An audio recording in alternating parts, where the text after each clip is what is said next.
মুসা আলাইহিস সালাম দোয়া করেন, আল্লাহ আমারে তুমি যত নিয়ামত দান করেছো এর মধ্যে এমন একটা নিয়ামত তো পাইলাম আমার মনে হয় এই নিয়ামত আর কেউ পাবে না। আমি তোমার সাথে কথা বলি জমিন থেকে, জিবরাইল আমিন লাগে না, সরাসরি তোমার সাথে কথা বলি। এই জন্যই ওনার টাইটেল ছিল মুসা কালিমুল্লাহ। আল্লাহ পাক রব্বুল আলামিন জানায়া দিলেন, পয়গম্বর এমন একটা জাতি দুনিয়ার জমিনে আসবে, তাদের পয়গম্বরের উপরে যেই কিতাব নাজিল করা হবে, কিতাবের নাম কুরআনুল কারীম। সেই কুরআন আমি আল্লাহর কালাম। এই কালাম যারাই তিলাওয়াত করবে আমি আল্লাহর সাথেই কথা বলা হবে। এদের দাম এত বেড়ে যাবে, ওরা জান্নাতে ঢোকার আগ পর্যন্ত কোন নবীর উম্মত ঢুকতে পারবে না। কুরআনুল কারীমের মতো এক গ্রন্থ আল্লাহ আমাদেরকে দান করছে। একদল মানুষ থাকবে কোরআনের পক্ষে, আরেক দল মানুষ থাকবে কোরআনের বিপক্ষে। শুরু থেকেই নিয়ে এই পর্যন্ত লক্ষ্য করে দেখেন, আমার আপনার পয়গম্বর সাল্লাল্লাহু আলাইহি ওয়াসাল্লাম মক্কা নগরীতে 40টা বছর কাটাইলেন, কোনো শত্রু নাই, আসেননি। এমনকি আবু জেহেল মুহাম্মাদের পাগল, আবু জেহেল নিজেও মুহাম্মাদের পাগল। মিটিং করে দেখলাম তো সারা এলাকা সারা দেশ আমার বাতিজার মতো মানুষ নেই। আবু জেহেলের কথা। আমাদের যুব সমাজ বিভিন্ন সংগঠন করে, প্রসঙ্গত কথাটা এসেছে এজন্য বলে দিচ্ছি। যুবকরা, মুসলিম যুবকরা কান পেতে শোনো, হুজুর সাল্লাল্লাহু আলাইহি ওয়াসাল্লাম নবুয়তি পেয়েছেন 40 বছর বয়সে। যুবকরা যখন এই কথাটা শুনেন বা পড়েন, তাদের মাথায় বেশে উঠে আল্লাহর রসুলের 40 বছর বয়স্ক একজন চেহারা, বয়স্ক একটা বোন। এরপর থেকে 63 পর্যন্ত নবীজির এই 23 বছর নিয়ে গবেষণা, ওইখান থেকে এই শিক্ষা হাসিল করতে চায়, চিন্তা ভাবনাটা তাদের সেখানে থাকে। এই সুযোগে যুব সমাজকে নাস্তিক্যবাদে ছুঁয়ে নিচ্ছে। যুব সমাজ, তুমি যদি 22 বছর বয়সের হয়ে থাকো, ভুলে যাও না মুহাম্মদুর রাসূলুল্লাহ সাল্লাল্লাহু আলাইহি ওয়াসাল্লাম উনি 22 বছর বয়সটাও পেরিয়েছেন। তুমি যদি 15 বছরের হয়ে চিন্তা ভাবনা করো, তুমি ভাববা মুহাম্মদুর রাসূলুল্লাহ একদিন এই জমিনে 15 বছর বয়স পার করেছেন, তিনিও একদিন 16 বছর বয়স পার করেছেন। এইভাবে এমন কোনো দিন তো নাই যে 40-এর আগে উনি জিন্দেগি খাটান নাই। আমাদের শুধু 40 বছর পরের থেকেই যে ইতিহাস থেকে শিক্ষা নিতে হবে, নবুয়তের জীবন থেকে আদর্শ নিতে হবে তা নয়। মুহাম্মদুর রাসূলুল্লাহ সমাজের শ্রেষ্ঠ একজন মানুষ ছিলেন। সে যুবক, তুমিও আজকে সংগঠন করো, বিভিন্ন ধরনের সংগঠন করো, তোমাদের মধ্যে একাত্মতাবোধক হোক। মুহাম্মদুর রাসূলুল্লাহ নবী হওয়ার আগেও তিনি সমাজে ছিলেন, কি করেছিলেন ওইগুলো তোমরা তালাশ করো, তোমরাও সমাজকে এইভাবে পরিচালনা করো। হুজুর সাল্লাল্লাহু আলাইহি ওয়াসাল্লাম মক্কা নগরীতে একটা সংগঠন করেছিলেন, এই ইতিহাস অনেকেই জানেন। আমার আপনার পয়গম্বরের যেই সংগঠন ছিল, ওই সংগঠনের নাম ছিল হিলফুল ফুজুল। সভাপতি মুহাম্মদ ইবনে আব্দুল্লাহ। ওই সময় কি নবী না মুহাম্মদ? একজন যুবক সংগঠন করার লাভ বুঝাইছেন। লাভ হলো প্রত্যেকটা এলাকায় ভালো মানুষও থাকে, মন্দ মানুষও। আপনার জিমাই যেতেছেন কি আবার? ভালো মন্দ মিলাই তো, বরং ভালো মানুষের লড়াছড়া কম, মন্দর লড়াছড়া বেশি। এই মন্দ মানুষগুলো যখন লাঠির ছড়াছড়ি দেখায়, শক্তি প্রয়োগ করতে চায়, দুর্বলের উপরে জুলুম করতে যায়, অনেক যুবক এমন আছে তার ভিতরে ইমানের ধাক্কার কারণে রক্তে আগুন জ্বলে ওঠে। সমাজে যখন অন্যায় দেখে, অনেক যুবকের মধ্যে এই ইমানি চেতনা জাগতে থাকে, কিন্তু প্রতিবাদ করার শক্তি রাখে না। একা একাই নীরবে নীরবে আফসোস করতে থাকে যে আমার যদি ক্ষমতা থাকতো তাহলে এই অন্যায়ের প্রতিবাদটা করতাম। মুহাম্মদুর রাসূলুল্লাহ সাল্লাল্লাহু আলাইহি ওয়াসাল্লাম নবী হওয়ার আগে যখন তিনি মুহাম্মদ ইবনে আব্দুল্লাহ ছিলেন, ওই বয়সটার দিকে তাকায় দেখেন তিনি নবী নন, তখন তিনি যুবক। এ মুহাম্মাদি উম্মত, উম্মতে মুহাম্মাদির যুবকেরা, তোমরা কান পেতে শোনো। সমাজের যুব সমাজের মেরুদণ্ড যখন সোজা হয়, সমাজ সোজা হয়ে যায়। যুব সমাজের কাছে জাতির অনেক আশা আকাঙ্ক্ষা। একজন যুবকের ইমান দীপ্ততা রক্ত গরমে ভিতরে শুধু একা একা সহ্য করে, কিন্তু এই যুবকরা যখন এক এক গোষ্ঠীর এক এক বাড়ির যুবকরা একাত্মতা পোষণ করে একটা সংগঠনে পরিণত হবে, বিশাল একটা শক্তিতে পরিণত হবে। আমার মনে হয় এই ইমানদার যুবকেরা যখন একটা সংগঠনে পরিণত হবে, অন্যায় দেখলে একসাথে যদি প্রতিবাদ করে, এলাকায় যত শক্তিশালী অপরাধী হোক না কেন লেজ গুটাইয়া পালাইতে বাধ্য হবে। যদি একা কেউ প্রতিবাদ করতে যায় তাহলে বাড়ি ভিটা পর্যন্ত ভেঙে দিব। তার অপশক্তির সাথে তুমি হয়তো পারবা না, কিন্তু তোমরা কয়েকজন মিলে যদি একসাথে থাকো, একত্রিত থাকো, তাহলে তোমাদের সাথে সে আর বাড়াবাড়ি করবে না। মুহাম্মদ ইবনে আব্দুল্লাহ হিলফুল ফুজুল সংগঠনের মাধ্যমে উনি যেই মিশনটা চালু করেছিলেন মক্কায়, যে আমার গোষ্ঠীর মানুষ হোক, কুরাইশ বংশের হোক, কারোর আত্মীয় হোক, কাছের মানুষ হোক, দূরের মানুষ হোক না কেন, আমরা চাই আগে সমাজে শান্তি প্রতিষ্ঠা করা। কোনো মানুষ যদি অশান্তিতে পড়ে তারে টেনে তোলা আমাদের দায়িত্ব। কোনো মানুষ জুলুমের শিকার হয়েছেন তাকে জুলুম থেকে বাঁচিয়ে আনা আমাদের দায়িত্ব। এই বাঁচাইতে গিয়ে যদি দেখা যায় সামনে পড়ে আমাদের বাধা হয়ে দাঁড়ায় নিজেদের কোনো মানুষ, মায়া মুহাব্বত মোহ মায়ায় যেন আমাদেরকে এই শান্তি প্রতিষ্ঠার পথে বাধা হইতে না পারে, এই রকম মজবুত একটা সংকল্প নিয়ে মুহাম্মদ ইবনে আব্দুল্লাহ সংগঠন করেছিলেন। সেই হিলফুল ফুজুল সংগঠনে যদি বিচার নিয়ে আসতো কেউ, ওগো মুহাম্মদ আমার টাকা তো আত্মসাৎ করছে অমুক সর্দার, কেউ যদি বিচার নিয়ে আসতো, ওগো মুহাম্মদ আমাদেরকে কাজ করাইছে 15 দিন, মজুরি দিছে 5 দিন, আরো 10 দিন তার কাছে রইছে, তাল বাহানা করে দেয় না। মুহাম্মাদুর রাসূলুল্লাহ তখনকার সময়ে নবী না, নবী হওয়ার আগেই যুবকদের নেতৃত্ব দিয়েছেন, যুবকদেরকে নিয়ে অন্যায়ের প্রতিবাদ করেছেন। প্রথমে নোটিশ দিয়েছেন, হিলফুল ফুজুলের পক্ষ থেকে বলা হয়েছে মজলুমের উপর থেকে জুলুমের হাতিয়ারটা সরায় নাও, নইলে আমরা তোমার বিরুদ্ধে দাঁড়াবো। আবু জেহেল পর্যন্ত হিলফুল ফুজুল সংগঠনকে থরথর করে ভয় পাইত। সংগঠন করার এই লক্ষ্য। সারা মক্কার মানুষ মুহাম্মাদের পাগল।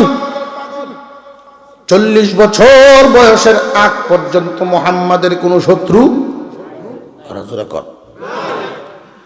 যেই দিন থেকে কোরআন নাজিল হওয়া শুরু হয়েছে, আল্লাহর বিধান নাজিল হওয়া শুরু হয়েছে, এই দিন থেকেই মুহাম্মাদের শত্রুর আর অভাব নেই।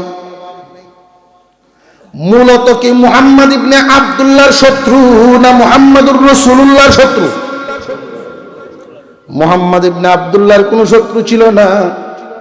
যেই দিন থেকে মুহাম্মদ ইবনে রাসূল মুহাম্মদুর রাসূলুল্লাহ কোরআন কাঁধে নিয়েছেন, কালিমা কাঁধে নিয়েছেন, আল্লাহর অর্ডার পালন করা শুরু করছেন, ওই দিন থেকে উনার শত্রুর অভাব নাই।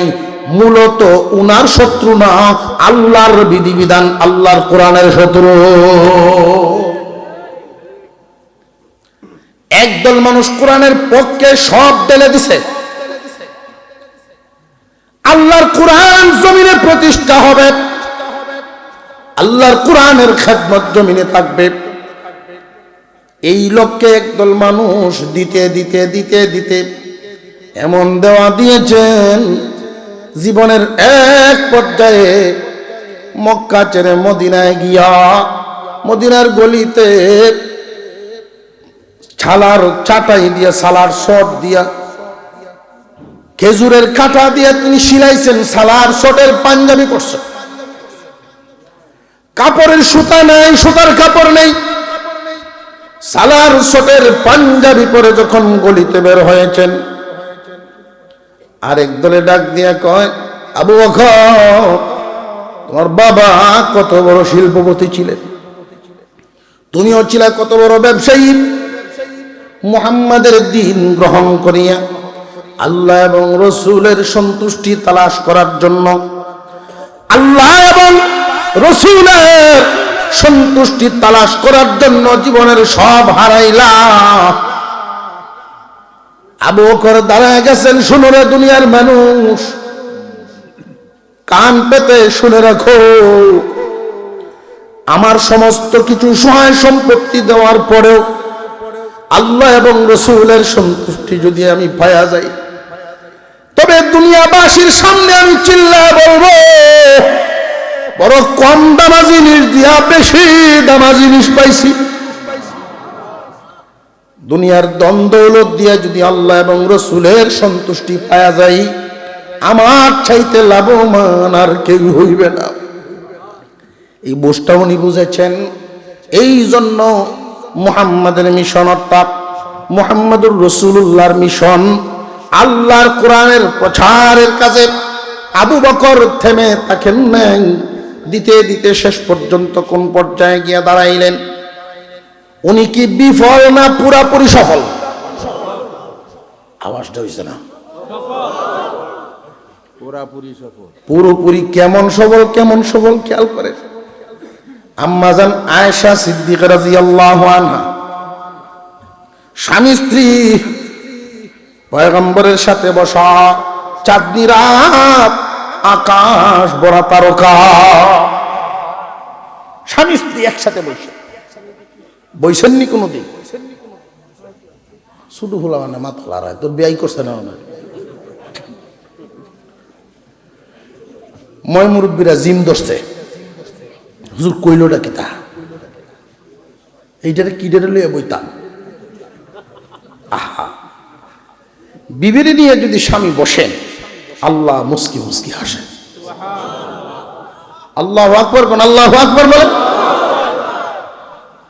স্বামী স্ত্রী দুইজনে যদি একটু আলোচনা করেন, শুধু আলাপ করতেছে, কি তার আনতাছ, লাউ লবণ কতখানি দেবা, এমনি হুদাই গপ করে, এই গপটিও যদি করে, নফল নামাজের সওয়াব। একান্নতা হলিস।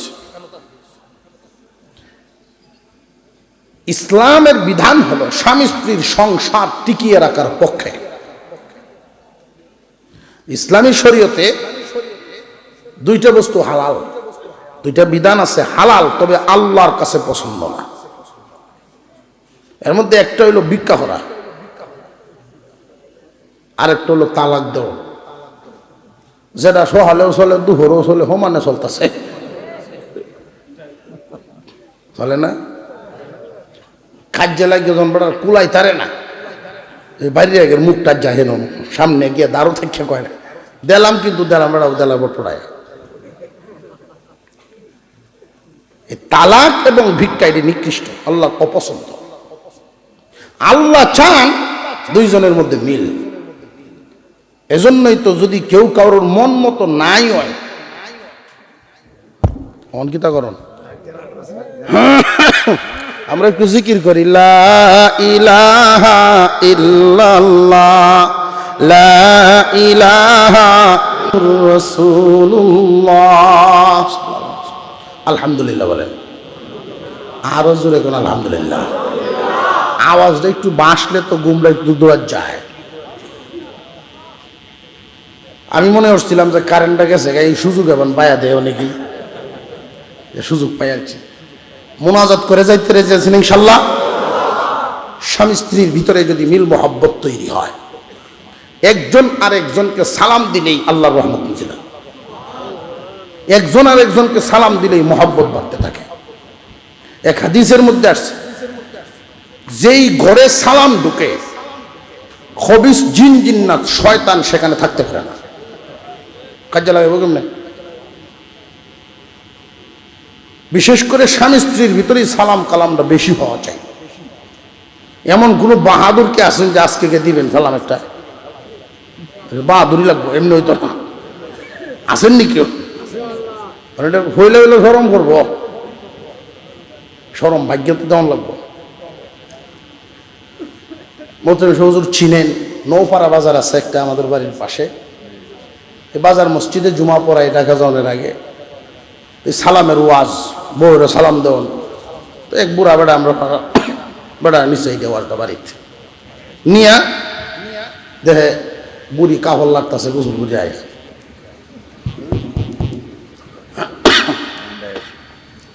আলহামদুলিল্লাহ, আলহামদুলিল্লাহ বলেন। কারেন্ট আসছে, জুমাত শূন্য গেছে, বিবিরে সালাম দেওয়ান সওয়াবের কাম। গিয়াই আসসালামু আলাইকুম সালাম দিচ্ছে, উত্তর দিতে না হইলে হুন্নে না হুন্নে রয়েছে বেটি, আবার হুনায় দিছে। এখন বেটে কথা বেতুমির জানটা একটু কমায় করলো, বেটি মনে হচ্ছে এই মুহূর্ত এই শব্দ শুনছি না জীবন। বেশি গুছা উঠলে গালি গালাজ করে, সালাম কেমনে দিল মনে হচ্ছে ভিতরে বিরক্ত আছে। ফরের জুমায় যখন আমারে বলছে, বুঝলাম আবার গিয়ে দিবেন আজগো, কয় আজগো তো এইটাই করব। বলে আপনি এক সপ্তাহ গ্যাপ দিলেন কেন?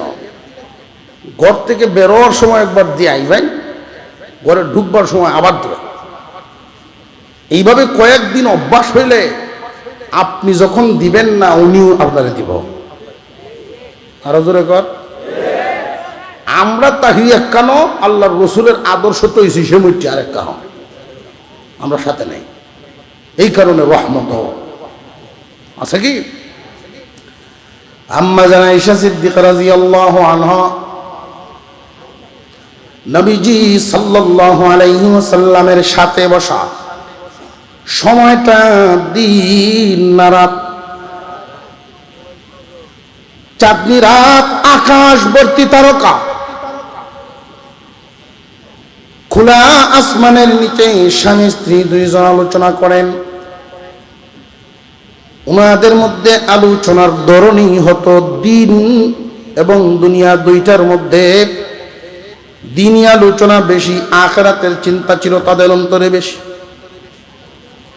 আম্মা জান আয়েশা সিদ্দিকা রাদিয়াল্লাহু আনহা জিজ্ঞাসা করেন, ওগো নবীজি, আসমান ভর্তি তারকা গণে শেষ করা তো সম্ভব না, অগণিত তারকারাজির সমান আপনার উম্মতের কারোর আমল নামায় এত নেকি আছেন, এই পরিমাণ নেকি আপনার কোন উম্মতের আমল নামায় কি আছেন? আল্লাহর পয়গম্বর বলেন আছেন। কার গো নবীজি? আম্মা জান আয়েশা সিদ্দিকা রাদিয়াল্লাহু আনহার মনে মনে আকাঙ্ক্ষা, আমার আব্বার নামটা কই? আবু বকর সিদ্দিক রাদিয়াল্লাহু তাআলা আনহু। ইসলামের এমন কোন বিভাগ নাই যেই বিভাগে অবদান নাই। কুরআনের এমন একজন প্রেমিক, আল্লাহর পয়গম্বর বলেই ফেলেছেন আবু বকরের বদলা আমি দিতে পারলাম না, আল্লাহ দিবে। আবু বকর তো এমন একটা নাম, আবু বকর এমন একটা নাম, হুজুর সাল্লাল্লাহু আলাইহি ওয়াসাল্লাম যার ছোটবেলার সাথী, কোরআন প্রচারের সাথী, কবরের সাথী, হাসরে দাঁড়াইবেন একসাথে, হাসরের সাথী, পাশাপাশি থাকবেন। আবু বকর সিদ্দিক রাদিয়াল্লাহু তাআলা আনহু কুরবানিওয়ালা আশিকে রাসূল, আশিকে রাসূল, এমন আশিকে রাসূল। আবু বকর বলছেন, শুধু শুনে রাখছেন, পয়গম্বর বলেছেন হিজরত করতে হবে, তৈরি থেকো। আর হিজরত হবে দিনে নয়, রাতের বেলা। এশার নামাজের পরে কোনদিন আবু বকর আর ঘুমানি না। ভাবা যায় আজকালকার জামানায় আশিকে রাসূল তো এই জামানায় পাওয়াই যায় না, আশিকে আলেম তো নাই, যারা সামনে আছে এদেরকে ওইভাবে মহব্বত করতে পারে না। আশিকে রাসূল কত বড়, এশার নামাজের পরে আবু বকর আর ঘুমান না। 6 মাসের মতো হয়ে গেছে। হঠাৎ একদিন নবীজি আবু বকরের দরজায় এসে আস্তে করে আওয়াজ দিলেন, ডাকটাও আস্তেই দিলেন। আবু বকর একটা ডাক দিতে দেরি, দ্বিতীয় ডাকার লাগে নাই, দরজা খুলে লাব্বাইক ইয়া রাসূলুল্লাহ, সামনে হাজির হয়ে গেছেন। আল্লাহর রাসূল বলেন, আবু বকর তুমি কি ঘুমাও নাই? না হুজুর আমি ঘুমাই নাই। কেন ঘুমাও নাই? তুমি কি জানতে নাকি যে আমি আসব? না হুজুর জানতাম না, ওই যে বলেছিলেন ওই দিন থেকে আমি আর ঘুমাই না। আল্লাহর রাসূলের চোখের পানি পড়ে গেছে, নবীকে খুশি করে ফেলছেন আবু বকর। আবু বকর সিদ্দিক রাদিয়াল্লাহু তাআলা আনহু নামটা বলবেন, আম্মাজান আয়েশার আকাঙ্ক্ষা তো হতেই পারে। হুজুর আকরাম সাল্লাল্লাহু আলাইহি ওয়াসাল্লাম বলেন, আয়েশা অগণিত নেকি গণে শেষ করার মতো নয়, এই পরিমাণ নেকি আমার ওমরের আমলনামায় আল্লাহ দিয়েছেন। হযরত ওমরের আমলনামা দুজন প্রতিযোগিতা দিতেন, কোরআন টিকায় রাখতে হবে জমিনে, কোরআনের পক্ষে যখন যা লাগবে, যখন যা করতে হবে প্রতিযোগিতায় যাইতেন। আবু বকর জিতে যাইতেন। হুজুর সাল্লাল্লাহু আলাইহি ওয়াসাল্লাম অনুমান করে নিছেন আম্মাজান আয়েশার আকাঙ্ক্ষা ছিল তার আব্বার নাম শোনা। হুজুর সাল্লাল্লাহু আলাইহি ওয়াসাল্লাম হযরত ওমর ফারুক রাদিয়াল্লাহু তাআলা আনহুর নাম বলেছেন, পাশাপাশি আবার বলে দিলেন, আয়েশা তুমি আশ্চর্য হইছো বুঝি? আরো আশ্চর্য শুনবা নিয়ে আমার আরেকজন মায়ার উম্মত আছে, যার আমলনামার, যার নেকির হালো উমরের নেকি সহ কিয়ামত পর্যন্ত আনে বলা যত উম্মত আমার দুনিয়াতে আসবে, সমস্ত উম্মতের নেকি যদি এক পাল্লায় রাখা হয়, আমার ওই উম্মতের আমলনামার নেকির পাল্লা ভারী হবে। আম্মা জান আয়েশা বসা ছিলেন, দাঁড়ায় গেছে। কে গো নবীজি? আল্লাহর পয়গম্বর বলেন, তোমার আব্বা আবু বকর। আবু বকরের নেকির উপমা দেওয়ার মতো দুনিয়ায় কিছুই নেই। আসমানের তারকার কথা তুমি বলছো, তারকা তো আছে, উমরের আমলনামার উপমা দিতে পারছি। কিন্তু আবু বকর নেকির কোনো উপমা দুনিয়ায় দেওয়ার নাই। হুজুর আকরাম সাল্লাল্লাহু আলাইহি ওয়াসাল্লামের পিছনে আবু বকর সিদ্দিক রাদিয়াল্লাহু তাআলা আনহু কুরবানি করেই গেছেন। মক্কায় বলেন, মদিনায় বলেন, দুনিয়ায় বলেন, এখনো বলেন, ইসলামের যে শত্রু আছে একজন আলেমকে জেলে নেয়, আলেম উলামাদেরকে গালি দেয়। যে সমস্ত শয়তান বাহিনী মূলত আলেমের শত্রু না, ওরা হইল কোরআনের শত্রু। আরো জোরে আওয়াজ দিয়া খান। আলেম তো ব্যক্তিগতভাবে আমি কেউ জমিও নেই নাই, আমি কারোর মাথায়ও বাড়ি দেই নাই, কিন্তু কোরআনের কথাটা যখন দারাজ কণ্ঠে বলতে থাকি তখন ওদের দিলে কম্পন তৈরি করে আমার শত্রুতে পরিণত হয়। যুগে যুগেই এটা থাকবে। তবে এই চীনাকান্দিবাসীর দ্বীনি প্রতিষ্ঠান এটা হৃদয়ের একটা মণিকুঠায় জায়গা দিয়ে রাখবেন। আল্লাহর কোরআনের হেফাজতের এই মরকাজ আমাদের বাপ দাদা মুরব্বীদের হাতে গড়া প্রতিষ্ঠান, এটা মনে রাখবেন। যারা গড়েছিলেন তারা এখানে ওই যে জামিয়া হুসাইনিয়া বড় বড় বুজুর্গানে দিন এখানে আসতে, আপনারা এখানে যারা আছেন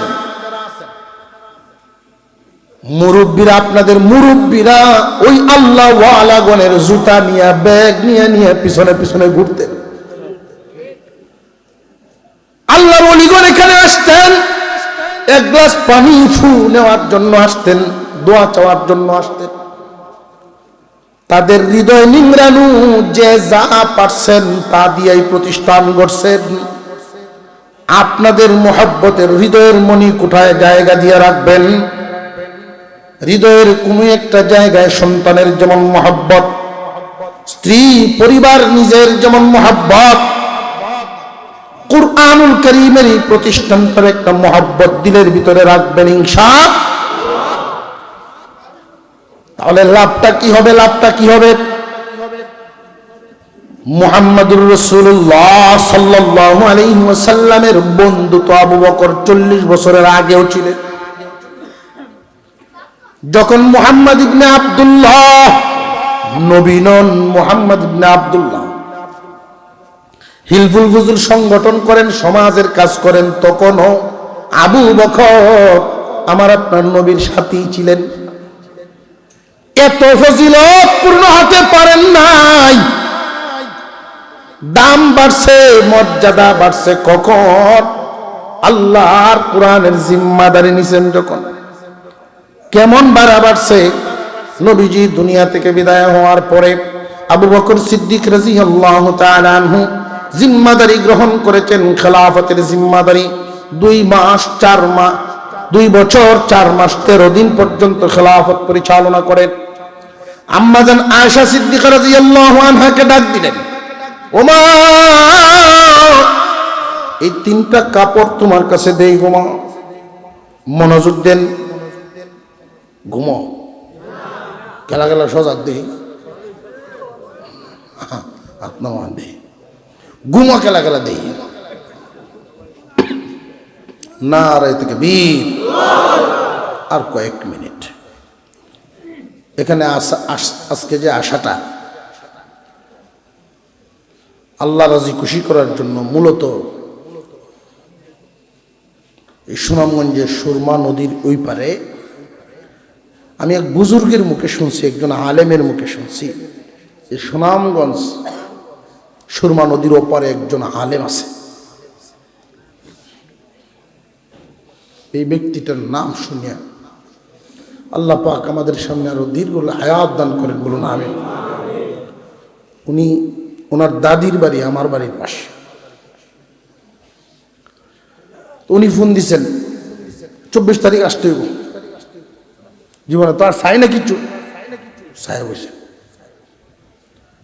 আমার মতো একজন নগণ্য মানুষ, ওনার ছাত্রের চেয়েও আরো বয়স কম, এটা এই যে আদরের জায়গাটা আমি পাইছি। এটাই তো আমার জন্য অনেক কিছু। গতকালকেও এলাকায় ছিলাম, আগামীকালকেও এলাকায়, শুধু আজকের এই তারিখের জন্য সুনামগঞ্জে আসা। বড়দের দোয়া কুরায় কুরায় ঘুরন, এগুলোই আমাদের সম্বল। ওনারা আমাদের নিয়ামত। আল্লাহ সুস্থতা দান করেন, বলুন আমিন।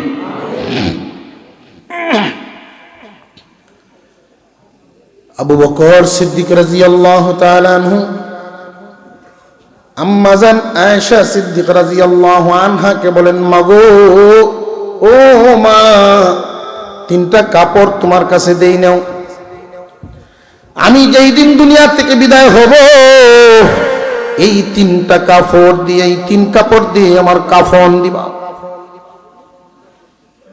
আম্মাজান আয়েশা কাপড়গুলো বের করলেন, দেখেন দুইটা পুরাতন একটা নতুন।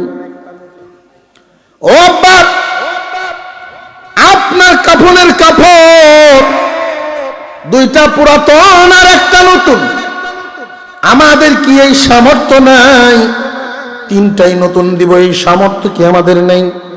বাবা গো, দুইটা পুরান দিলেন, একটা নতুন দিলেন কেন? ও মা, আমি তো শুধু তোমার বাবা নই, আমি তো খলিফাও। যারা খেলাফতের দায়িত্বে বসেন তাদের কিছু দায়িত্বশীলতার পরিচয় দিতে হয়। অন্ন, বস্ত্র, বাসস্থান, শিক্ষা, চিকিৎসা, এগুলো মৌলিক চাহিদা হলো জনগণের, এগুলো পূরণ করা লাগে। ওমর, আমি এই 2 বছরের ভিতরে চেষ্টা করেছি আমার জনগণ যারা আছেন বস্ত্রহীনদেরকে বস্ত্র দেওয়ার চেষ্টা করেছি। এরপরেও যদি বাকি থাকে, কিয়ামতের কঠিন ময়দানে প্রশ্নের সম্মুখীন যদি হই, আল্লাহ যদি জিজ্ঞাসা করে বসেন, আবু বকর দায়িত্ব তো নিসলাম, পালন কেমন করছিলা? সবাই কি কাপড় পিন্দা ইসলাম আর বান্দা বান্দি সবাই কি কাপড় পাইছিল? আমি যেন বলতে পারি, আল্লাহ সবাইকেই নতুন কাপড় দিতে পারছি না, এই জন্য আমি আবু বকর নিজে 3টা নতুন আনি না। দিলের হালত কেমন হয় তাদের? কোরআনের সম্পর্ক শক্ত, দিল নরম বানায়া দেয়। আবু বকর সিদ্দিক রাদিয়াল্লাহু তাআলা আনহু, হযরত উমর, আলী, উসমান, 3 জনকে ডাকলেন, তোমরা আমি যেই দিন দুনিয়া থেকে বিদায় হব সরাসরি আমার লাশ আল্লাহর পয়গম্বরের কাছে নিবা না। তোমরা 3 জন গিয়ে নবীজির রওজা মুবারকের পাশে দাঁড়াইবা, গিয়া ডাক দিবা, অনুমতি নিবা। আবু বকর দুনিয়া থেকে বিদায় হয়েছে, আপনি যদি অনুমতি দেন এইখানে কবর দেওয়া হবে, আর নইলে আবু বকরকে জান্নাতুল বাকিতে দাফন করা হবে। আল্লাহর পয়গম্বরের রওজা থেকে যদি আওয়াজ আসে, অনুমতি যদি পাও, তাহলে আমার লাশ নবীজির পাশে দাফন করবা, অন্যথায় জান্নাতুল বাকিতে দাফন করে দিও। আবু বকরের জীবনের কুরবানি ওনার স্থান কোথায় পৌঁছায় দিল? কুরবানিওয়ালা জীবন মানুষকে কোথায় নেয়? কুরআনের সাথে মহব্বতে মানুষকে কোথায় উঠায়? যেই দিন আবু বকর বিদায় হয়ে গেলেন, ওমর চোখের পানি ছাড়েন আর কান্দেন। রোজার পাশে গিয়া বলেন, ওগো নবীজি, আপনার হিজরতের সাথী আমাদেরকে ছেড়ে বিদায় হয়ে গেছে। ইয়া রাসূলুল্লাহ, ইয়া হাবিবাল্লাহ, আপনার হিজরতের সাথী দুনিয়ার থেকে বিদায়, যদি অনুমতি দেন আপনার পাশে দাফন হবে, আর নইলে জান্নাতুল বাকিতে। এমনি পয়গম্বরের রওজা থেকে আওয়াজ, পয়গম্বরের রওজা থেকে আওয়াজ এসে গেছে, বন্ধুকে বন্ধুর পাশে শোয়া দাও। কোথায় দরজা উঠে? জিন্দেগি যতদিন দুনিয়াতে কাটাবে, যতদিন বেঁচে থাকবো, আল্লাহ যেন কোরআনের সাথেই লাগায় রাখা। কত সুন্দর উপস্থাপন আপনাদের সামনে পেশ করা হয়েছে। আগামী দিনে মাদ্রাসা মরকাজ, পরীক্ষার মরকাজ, পরীক্ষার সেন্টার বোর্ডের পক্ষ থেকে তারা জানায় দেওয়া, এটা অনেক সম্মানের। নিজেরা দরখাস্ত করে দৌড়াদৌড়ি করে আনাটা আর তাদের পক্ষ থেকে জানায় দেওয়াটা, এটা একটা অনেক সম্মানের। একটা রেজাল্ট শুনছেন, আমিও শুনলাম, খুব ভালো লাগলো। রেজাল্টটা শুনে তারা অনুমান করছে এই প্রতিষ্ঠানে পড়া হয়, প্রতিষ্ঠান তদারকি করার মতো লোক এখানে আছে, সেই আশার থেকেই দিয়ে দিছে সেন্টার। জানেন ওইখানে আপনার পরীক্ষার সেন্টার 20 জন 30 জন আলেম ওলামা যদি হঠাৎ করে জিনাকান্দি আইতে থাকে, যাদেরকে দাওয়াত করে পাওয়া যায় না, তখন জিনাকান্দিওয়ালার উচিত হইল যেহেতু আসতেছেন আর কিছু ফারি আর না ফারি অন্তত সাড়াই বিষ নইলে বিষয়, যেহেতু সেন্টার তারা দিয়ে দিচ্ছেন, এগুলোর মূল্যায়ন যেন করা হয়। মাদ্রাসা দাওরায়ে হাদিস খোলার ঘোষণা হচ্ছে। আমরা মুনাজাতের আগে সেই কাজগুলোর উন্নয়নমূলক কাজে অংশগ্রহণের জন্য আমি মুসাফির মাদ্রাসার কল্যাণার্থে আপনাদের সামনে 2-3 মিনিট কিছু কথা বলব।